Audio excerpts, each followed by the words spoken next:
ലോകകപ്പിൽ ഇന്ത്യക്കെതിരെ അമേരിക്കയ്ക്ക് 162 റൺസ് വിജയലക്ഷ്യം. ഇന്ത്യയെ ബാറ്റിംഗ് തകർച്ചയിൽ നിന്ന് കരകയറ്റിയത് സൂര്യകുമാർ യാദവിന്റെ തകർപ്പൻ അർദ്ധ സെഞ്ചുറി. മറുപടി ബാറ്റിംഗിൽ അമേരിക്കയ്ക്ക് 3 വിക്കറ്റ് നഷ്ടം. മനീഷ് ഐഷ മാത്യു ആണ് കൂടുതൽ വിവരങ്ങളുമായി ചേരുന്നത്.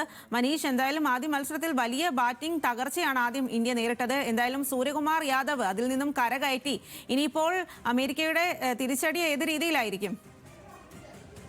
സ്വാതി, ആദ്യഘട്ടത്തിൽ ബാറ്റിംഗിൽ ഇന്ത്യക്ക് നേരിയ ഒരു തകർച്ച നേരിടേണ്ടി വന്നു. ആദ്യഘട്ടത്തിൽ ഒരു 46-4 എന്ന തരത്തിലേക്ക് ഇന്ത്യ ബാറ്റിംഗ് തകർച്ചയിലേക്ക് വീഴുന്നൊരു സാഹചര്യമായിരുന്നു ഉണ്ടായിരുന്നത്. പക്ഷേ അവിടെ നിന്ന് 49 പന്തുകളിൽ 84 റൺസുമായി ക്യാപ്റ്റൻ സൂര്യകുമാർ യാദവ് തന്നെ രക്ഷയ്ക്കെത്തിയോടെയാണ് 161 എന്ന് പറയുന്നൊരു റൺസിലേക്ക് ഇന്ത്യക്ക് എത്താൻ കഴിഞ്ഞത്. മറുപടി ബാറ്റിംഗിൽ ഇപ്പോൾ അമേരിക്കയ്ക്കെതിരെ ഇന്ത്യ തിരിച്ചടിക്കുന്നതാണ് കാണാൻ കഴിയുന്നത്.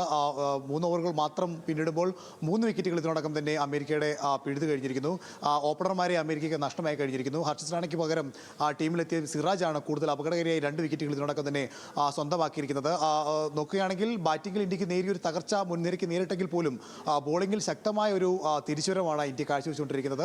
എന്നാലും ഇന്ത്യ ഈ ഒരു മത്സരം വിജയിക്കുമെന്നുള്ളത് തന്നെയാണ് പ്രതീക്ഷ. എന്നിരുന്നാൽ പോലും ഇന്ത്യയെ സംബന്ധിച്ചിടത്തോളം ഒരു ആശങ്കയുള്ളത് ബാറ്റിംഗ് നിരയുടെ പ്രകടനം മാത്രമാണ്. മുൻനിര തകർന്നത് മുന്നോട്ടുള്ള യാത്രയിൽ ഇന്ത്യക്ക് ഒരു ആശങ്ക തന്നെയാണ്. അപ്പോഴും ബോളർമാരുടെ ശക്തമായ തിരിച്ചുവരവ് അല്ലെങ്കിൽ ബോളർമാരുടെ ശക്തമായ പ്രകടനമാണ് നമുക്കിപ്പോൾ കാണാൻ കഴിയുന്നത്. ഇതിനോടകം തന്നെ 3 വിക്കറ്റുകൾ അമേരിക്കയ്ക്ക് വീണ് കഴിഞ്ഞു. സ്വാതി. ശരി മനീഷ്.